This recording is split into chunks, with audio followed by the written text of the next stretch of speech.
سب سے پہلے اس بات پر ہم اللہ تعالیٰ کا شکر ادا کرتے ہیں کہ اللہ تعالیٰ نے اپنے سب سے محبوب نبی حضرت محمد مصطفیٰ صلی اللہ علیہ وسلم کی نسبت سے آپ کے نام پر یہ منعقد ہونے والا پروگرام یہاں ہمیں جڑنے کی، شریک ہونے کی، حاضر ہونے کی اللہ تعالیٰ نے ہمیں توفیق بخشی ہے۔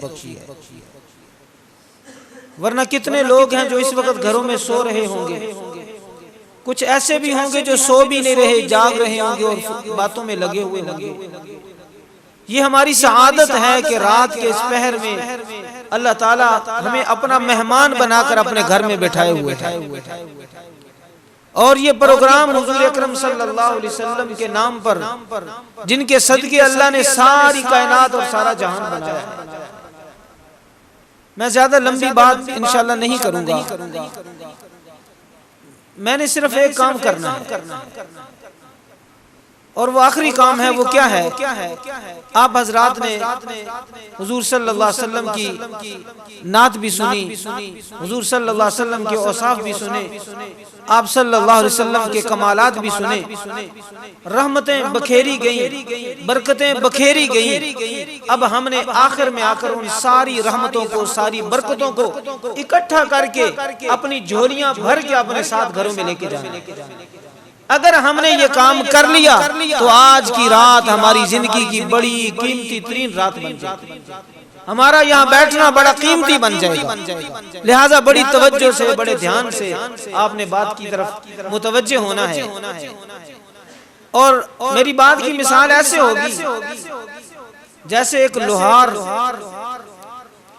لوہے پہ محنت کرتا ہے اور اس لوہے سے کچھ بنانا چاہتا ہے، لیکن لوہا اپنی سختی کی وجہ سے کچھ بننے کے لیے تیار نہیں ہوتا۔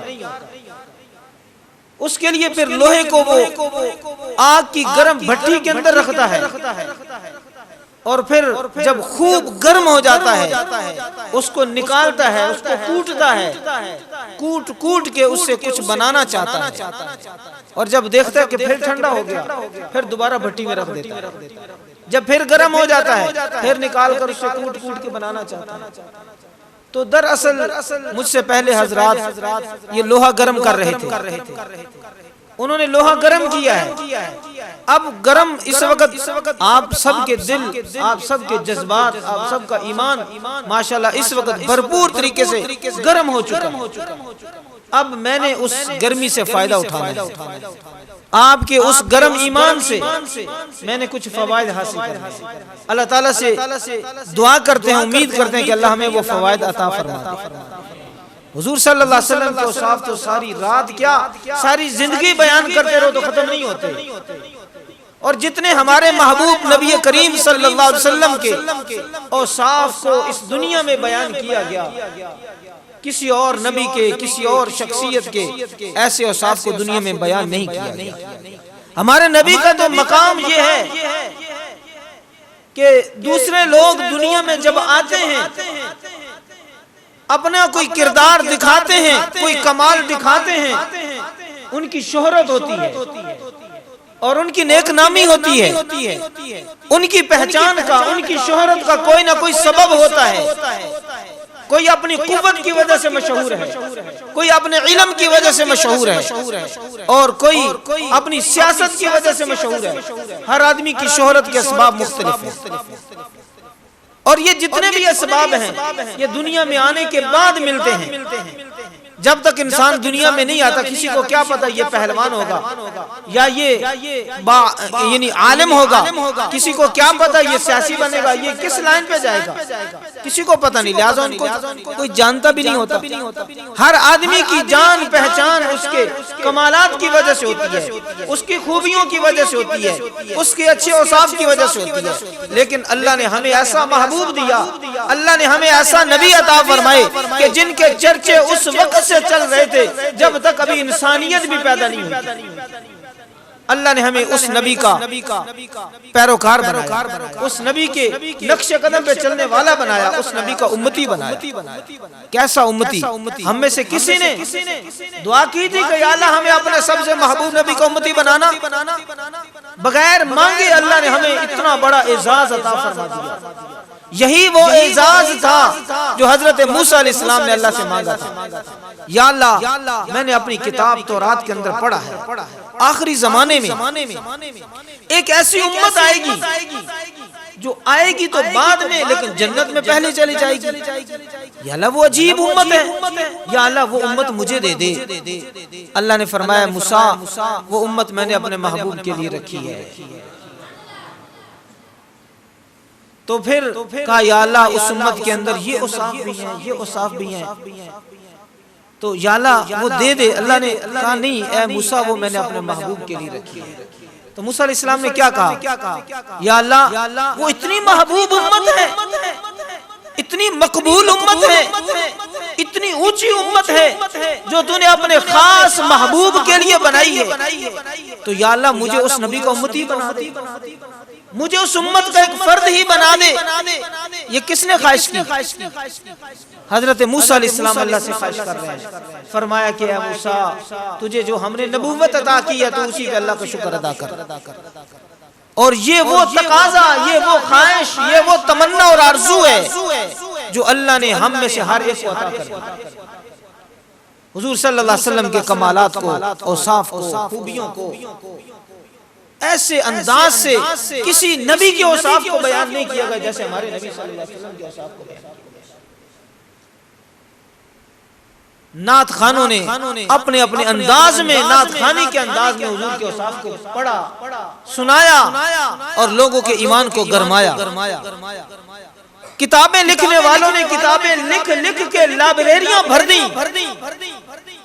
خطیبوں نے اپنے انداز خطابت میں انداز بدل کے حضور کے اوصاف و کمالات کو بیان کر کے انہوں نے محفلیں گرما دی. زمانے گزر گئے, سال صدیاں گزر گئی, لیکن ہمارے محبوب نبی کریم صلی اللہ علیہ وسلم کے کمالات کی انتہا نہیں ہوئی, ان کے اوصاف کی انتہا نہیں ہوئی. تو وہ رحمتوں والا, وہ ان اوصاف اور خوبیوں والا جس کو ہم کہہ سکتے ہیں بے انتہا خوبیوں والا, بے انتہا اوصاف والا, وہ نبی اللہ نے ہمیں عطا فرمایا. تو اس نبی کا امتی ہونا کیا یہ سعادت کی بات نہیں؟ کیا یہ ہمارے لیے خوشی کی بات نہیں ہے؟ ساری زندگی سجدہ ریز ہو کر اللہ کا صرف اسی بات پہ شکر ادا کریں تو اس کی شکر گزاری مکمل نہیں ہوتی کہ یا اللہ تو نے ہمیں اپنے سب سے محبوب نبی کو امتی بنا دیا. یا اللہ تو نے ہمیں موسیٰ علیہ السلام کا امتی بنا کر ان سے بے وفائی کرنے والا نہیں بنایا جنہوں نے کہہ دیا تھا. اللہ کے نبی نے کہا تھا نا کہ چلو قوم مالکہ سے جہاد کرنا ہے, انہوں نے کیا کہا تھا, اذهب انت وربک فقاتلا. اے موسیٰ تو جا, تیرا رب جائے, ہم تو نہیں جاتے. ہمارے جانثاروں نے کیا کہا تھا, نحن الذین بایعوا محمدا علی الجہاد ما بقینا ابدا. اللہ کے نبی پریشان تھے, یہ 313 کا چھوٹا سا لشکر, ان کے پاس تلواریں بھی نہیں, نیزے بھی نہیں, گھوڑے بھی نہیں, یہ کیسے لڑیں گے؟ اللہ سے دعا مانگی یا اللہ ان کے ایمان کو مضبوط کر دے, یا اللہ ان کے قدموں کو ثابت کر دے. تو صحابہ سے پوچھ لیا, ارے کل کو جہاد ہے تو تم میرے ساتھ کیا کرو گے؟ مجھے چھوڑ کے بھاگ تو نہیں جاؤ گے, مجھے اکیلا تو نہیں چھوڑو گے, میرے ساتھ کیا سلوک کرو گے؟ صحابہ نے اس کے جواب میں کہا تھا, نحن الذین بایعوا محمدا, ہم وہ نہیں جو موسیٰ کے ہاتھ پر بیعت کرنے والے, ہم وہ ہیں جو محمد کے نام ہاتھ پہ بیعت کرنے والے ہیں. نحن الذین بایعوا محمدا علی الجہاد ما بقینا ابدا. ہاں جب تک ہمارے جسم میں جان ہے, ہماری رگوں میں خون کا ایک قطرہ بھی باقی رہے گا, ہم میدان چھوڑ کے بھاگیں گے نہیں. میدان پہ چھوڑ کر بھاگنا ہمارا ایمان ہمیں اجازت نہیں دیتا کہ اللہ کے محبوب کو اکیلا چھوڑ کر بھاگ جائے. اللہ نے ہمیں یہ سعادت عطا فرمائی. سعادت سمجھتے ہیں کہ نہیں سمجھتے؟ اللہ کے نبی صلی اللہ علیہ وسلم, میں مختصر کرنے کی کوشش کرتا ہوں اور جو اصل مقصد ہے میں اصل میں وہ حاصل کرنا چاہ رہا ہوں. اللہ تعالیٰ ہمیں اس کے اندر کامیابی عطا فرمائے. مقصد یہی ہے کہ آج کی رحمتیں برکتیں ہم نے سمیٹنی ہیں انشاءاللہ. وہ رحمتیں برکتیں کیا ہیں؟ رحمتیں برکتیں صفتیں آپ نے ساری سنی. بات اصل پھر میں بات اور طرف لے جانا چاہ رہا تھا, پھر اللہ کے نبی کے اوصاف مجبور کرتے ہیں, کھینچتے ہیں, یہ بھی صفت بیان کر دو, یہ بھی کمال بیان. وہ کمال ہیں یہ اتنے, راتیں بیت جائیں، زندگیاں بیت جائیں، وہ ختم ہوتے ہی نہیں ہیں۔ اب ہم نے کیا کرنا ہے؟ اب ہم نے ان سارے کمالات کو، اوصاف کو سامنے رکھ کے، اب جتنے لوگ یہاں پر بیٹھے ہیں، ہر بندہ کسی نہ کسی مسئلے کا شکار ہے، کسی نہ کسی پریشانی کا شکار ہے۔ کسی کو اپنی تجارت کا مسئلہ، کسی کو ملازمت کا مسئلہ، کسی کو رشتہ داروں کی طرف سے پریشانی کا سامنا، کسی کو اولاد کی طرف سے پریشانی کا سامنا، کسی کو کوئی مسئلہ، کسی کو کوئی مسئلہ درپیش ہے۔ ایسا ہے یا نہیں ہے؟ اپنی زندگی میں نظریں دوڑا کے دیکھیں، ہم سارے مختلف اور بے شمار مسائل کا شکار ہیں یا نہیں ہے؟ شکار ہے نا؟ تو اب اس کا حل کیا؟ کیا اسی طرح پریشانیوں میں، دکھوں میں، صدموں میں زندگیاں گزرتی چلی جائیں گی؟ کیا اس زندگی کو سکون نہیں ملے گا؟ اس بیمار زندگی کو شفا نہیں ملے گی؟ اس معصوم زندگی کو کوئی سہارا نہیں ملے گا؟ ہمارے نبی صلی اللہ علیہ وسلم دنیا میں کیا لینے آئے؟ یتیموں کا سہارا، بے کسوں کا ماوا اور بے سہاروں کا سہارا بن کر آئے۔ تو کیا ہمارے نبی ہمارے لیے سہارا نہیں ہے؟ اور جو بے راہ رو تھے، راہ سے بھٹک چکے تھے، ان کے لیے رہبر اور رہنما بنے کہ نہیں بنے؟ ہمارے لیے کوئی رہبری نہیں ہے، ہمارے لیے کوئی رہنمائی نہیں ہے۔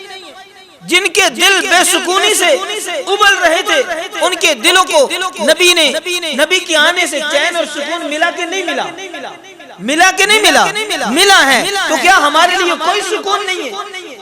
صحابہ تو اتنی نعتیں بھی نہیں پڑھتے تھے، صحابہ تو اتنی تقریریں بھی نہیں کرتے تھے، ان پہ تو ایک جملہ ایسا اثر کرتا تھا کہ زندگی میں انقلاب آ جایا کرتے تھے، نسلوں کی نسلیں بدل جایا کرتے تھے۔ ہم ہیں کہ کب سے بیٹھے ہیں عشاء کے وقت سے اب تک اتنی تقریریں ہوئیں، اتنی نعتیں ہوئیں، ہمارے لیے اس پروگرام میں، ان نعتوں میں، ان تقریروں میں ہمارے مسائل کا حل ہی کوئی نہیں۔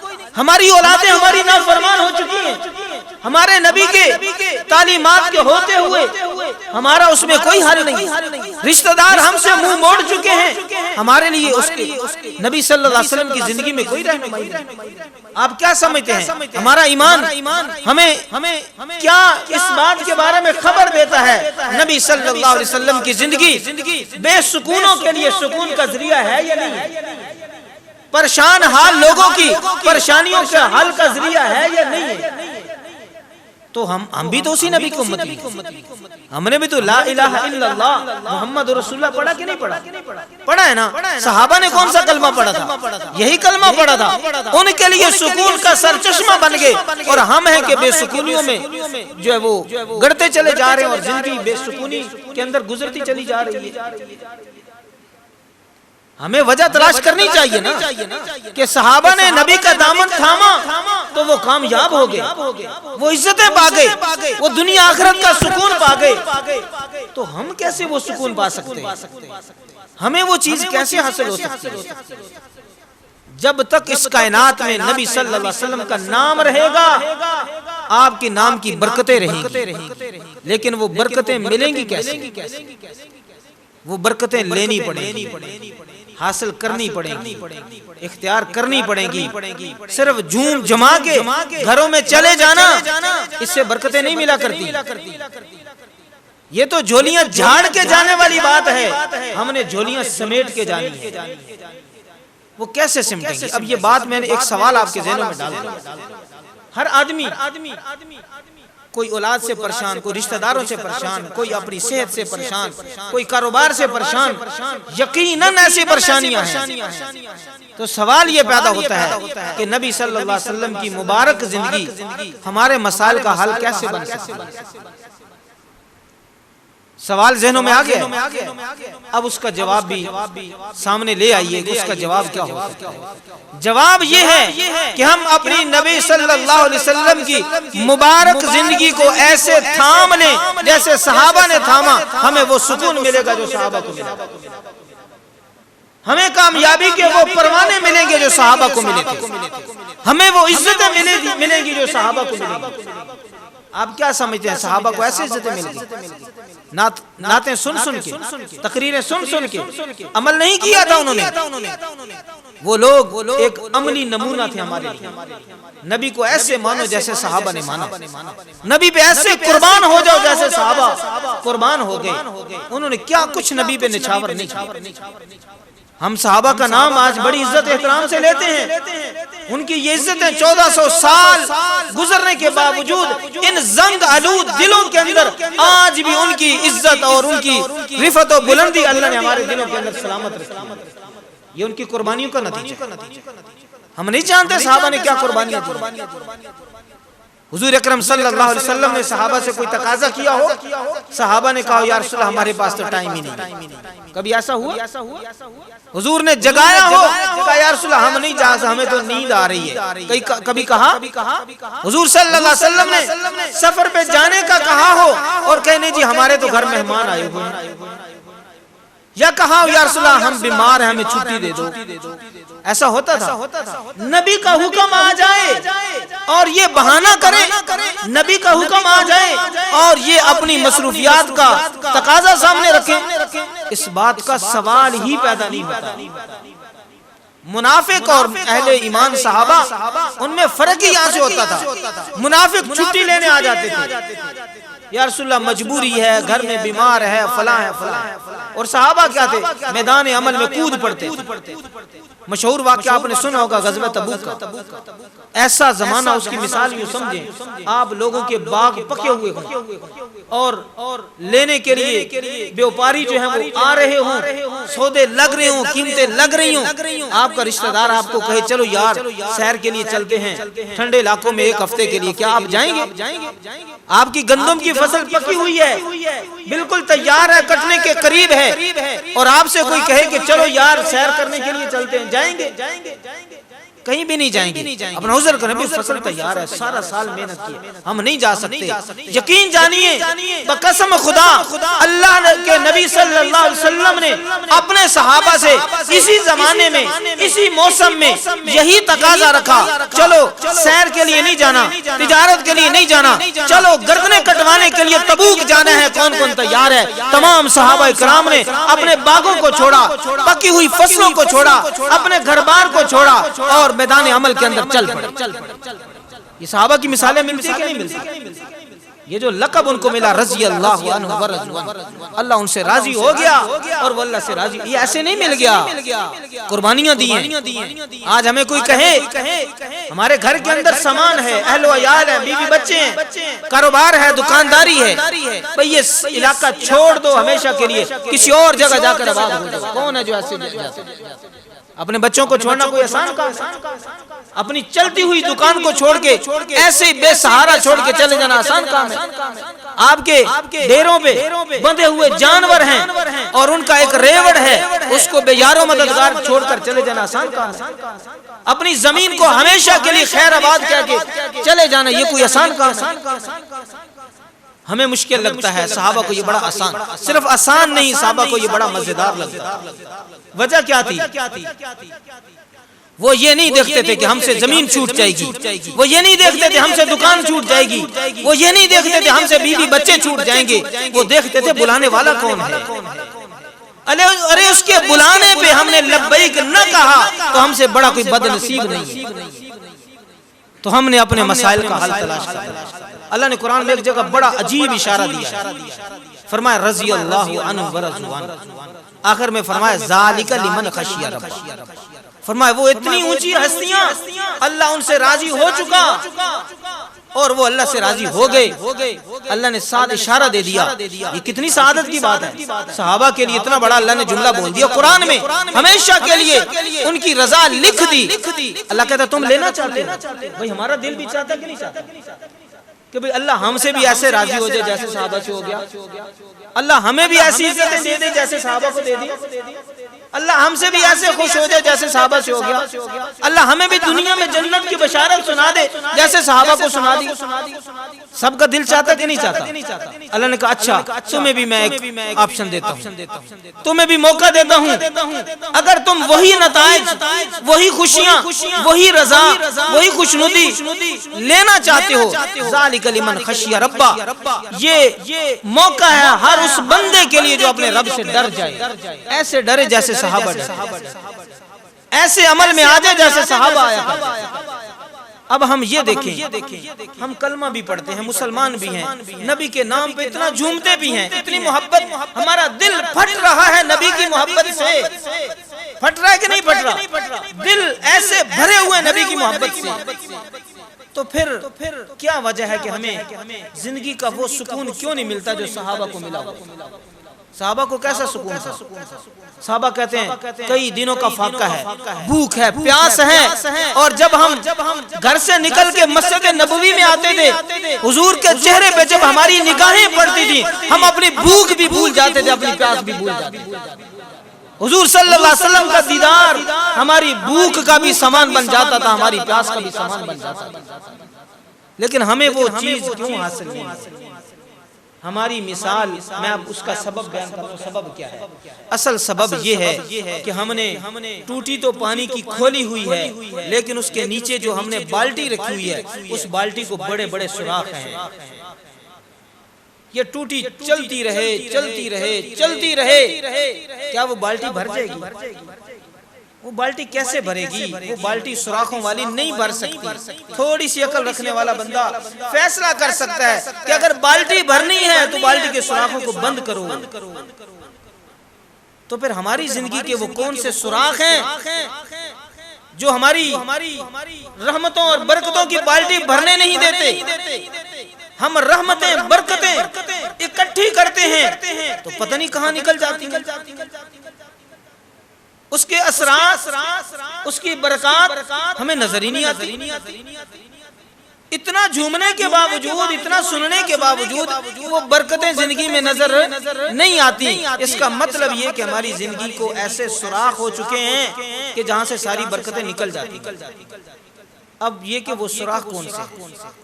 میں ترتیب سے آپ حضرات کو لے کے آ رہا ہوں بات کی طرف۔ اب یہاں تک پہنچ گئے، سبب سمجھ آ گیا کہ بالٹی کو در حقیقت سوراخ ہے۔ اب وہ سوراخ کون سے ہیں اور بند کیسے ہیں؟ پہلے تو سوراخوں کا جائزہ لیں۔ سوراخ یہ ہیں، ہم لوگ نماز بھی پڑھتے ہیں، مسجد میں بھی آتے ہیں، لیکن ایک سوراخ ہماری زندگی کا یہ ہے، کاروبار کرتے ہیں لیکن کاروبار کی زکوٰۃ نہیں دیتے، کاروبار کی زکوٰۃ نہیں دیتے، اپنی اولاد کی طرف سے پریشان ہیں۔ یہاں کون سا سوراخ ہے؟ یہاں سوراخ یہ ہے کہ ہم نے اپنی اولاد کو دنیا کا علم پڑھایا، دنیا کے فنون پڑھائے، دنیا کے ہنر سکھائے، سب کچھ سکھا دیا، لیکن اولاد کو کسی عالم کے پاس نہیں بھیجا، کسی دین والے کے پاس نہیں بھیجا کہ وہ بھی تجھے کچھ سکھا دے۔ ظاہر ہے کہ جب کالج یونیورسٹی میں جائے گا تو وہ تو ڈپلوما دیں گے، کوئی بجلی کا ڈپلوما، کوئی انجینئرنگ کا ڈپلوما، کوئی کسی چیز کا، کوئی کسی چیز کا ڈپلوما دیں گے۔ تو جب کسی عالم کے پاس جائے گا، کسی دین والے کے پاس جائے گا، کسی مسجد والے کے پاس جائے گا تو وہ کس چیز کا ڈپلوما دے گا؟ وہ دین کا ڈپلوما دے گا۔ وہ بتائے گا زندگی کیسے گزارنی ہے، وہ بتائے گا کہ ماں کا مقام کیا ہے، وہ بتائے گا کہ باپ کا احترام کیا ہے، وہ بتائے گا کہ زندگی گزارنے کا طریقہ اور سلیقہ کیا ہے۔ جہاں سے زندگی گزارنے کا طریقہ پتہ چلنا تھا وہ تو سکھایا نہیں، اور جہاں سے بجلی کو چلانے کا طریقہ پتہ چلنا تھا وہ اس کو سکھا دیا۔ لہٰذا اب اس کو یہ تو پتہ ہے بجلی خراب ہو جائے تو صحیح کیسے ہوتی ہے، مشین خراب ہو جائے تو صحیح کیسے ہوتی ہے، لیکن اس کو یہ نہیں پتا کہ جب باپ کے ساتھ، ماں کے ساتھ تعلق خراب ہو جائے تو وہ کیسے صحیح ہے۔ یہ ہماری زندگی کا سوراخ ہے یا نہیں ہے؟ کہتے ہیں جی اولاد کو ڈانٹا، اولاد کا حق بنتا تھا ہم سے معافی مانگتے۔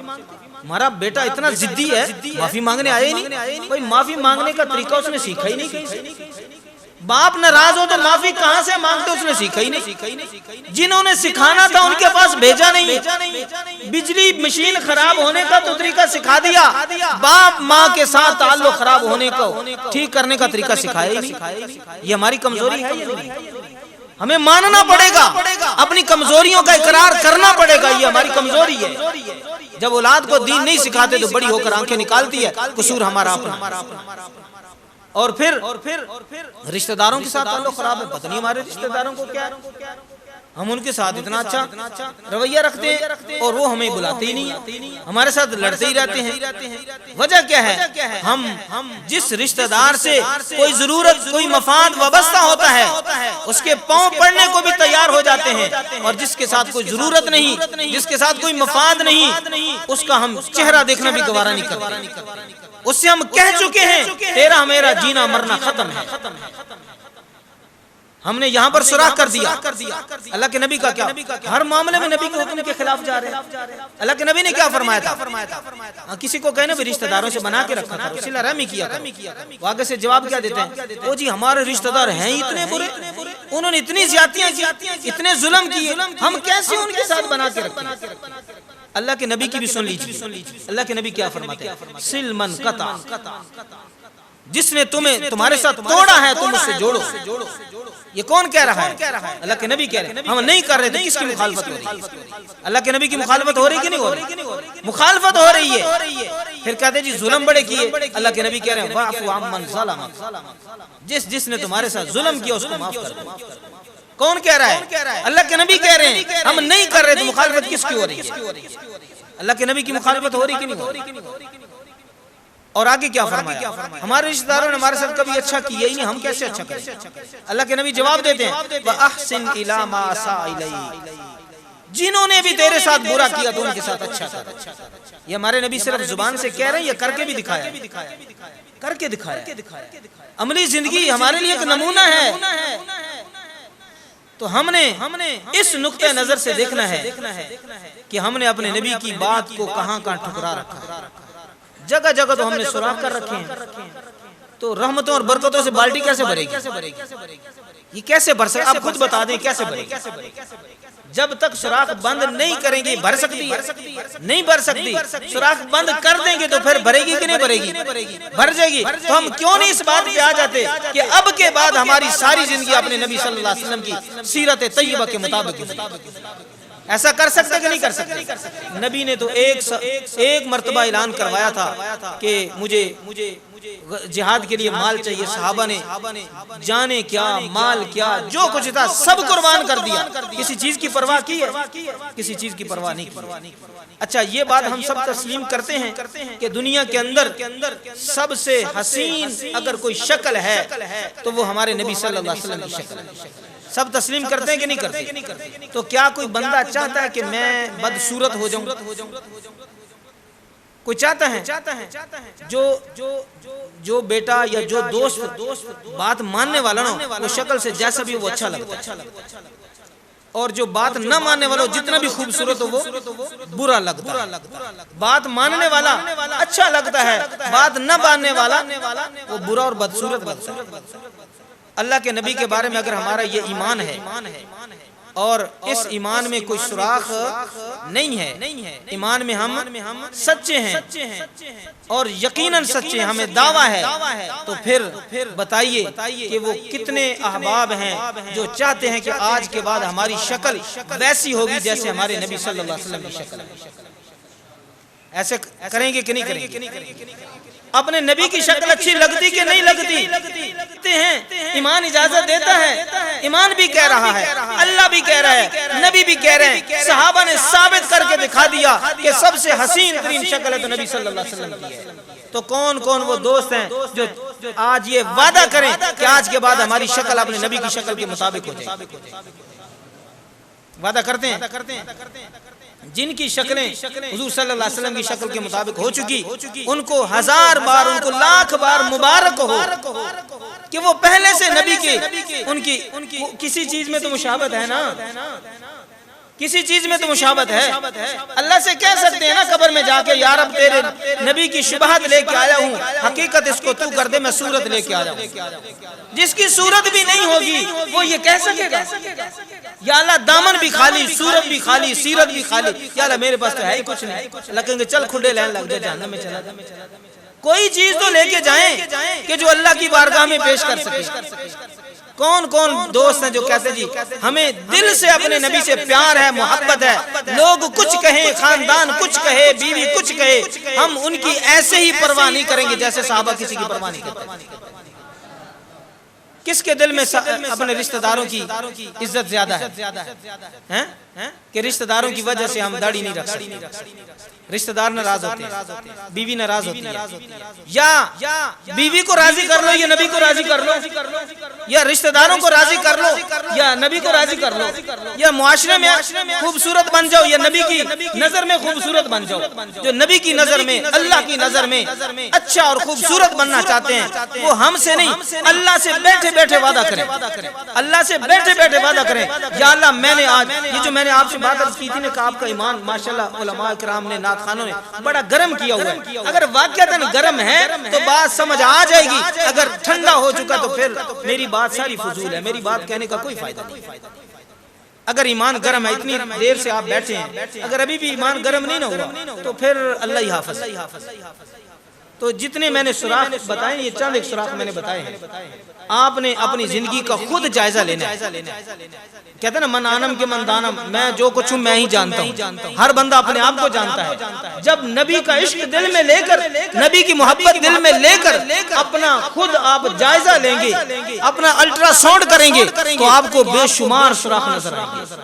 میں نے لوگوں کو یہاں دا لگا رکھا ہے، میں نے رشتہ داروں کے ساتھ یہ زیادتیاں کر رکھی ہیں، میں نے اپنے ساتھ یہاں زیادتی کر رکھی ہے، سارے سوراخ نظر آ جائیں گے۔ جب نظر آ جائے ان کو بند کرنا شروع کر دو، وہی عزتیں، وہی بلندیاں، وہی مقام، وہی اللہ کی محبتیں حاصل ہوں گی جو اللہ نے اپنے صحابہ اکرام کو عطا کر۔ سب حاصل کریں گے کہ نہیں کریں گے؟ آج کی یہ محفل، آج کی یہ مجلس بے معنی، بے مقصد ختم ہو جائے گی یا کوئی مقصد کسی مقصد پہ ختم ہوگی؟ اگر آپ کو میری بات سمجھ آ گئی اور آپ نے اس بات کو پلے باندھ لیا تو یوں سمجھیں کہ آپ برکتوں کی جھولیاں بھر کے اپنے گھروں میں لوٹ رہے ہیں۔ لیکن اگر ویسے ہی جا رہے ہیں نا تو ایسے ہی جیسے کوئی اللہ معاف فرمائے کہیں مداری لگی ہو نا، کھڑے کھڑے کھڑے کھڑے دیکھ دیکھ دیکھ کے جب چلے جاتے ہیں کچھ پلے ہوتا ہے؟ کچھ بھی نہیں ہوتا نا، بلکہ کچھ گما کے آتے ہیں، کچھ لے کے نہیں آتے۔ تو پھر جس محفل سے، جس بیان سے ہم نے سبق نہیں نہ سیکھنا تو وہ پھر ہماری زندگی، جس بیان نے، جس محفل نے ہماری زندگی نہیں بدلی، وہاں بیٹھنا فضول ہے۔ اگر نبی کے نام پہ آئے تھے، نبی کی محبت آپ کو یہاں لے کے آئی ہے تو اس نبی کی محبتیں آج اپنے ساتھ لے کے بھی جاؤ۔ لے کے جائیں گے کہ نہیں جائیں گے؟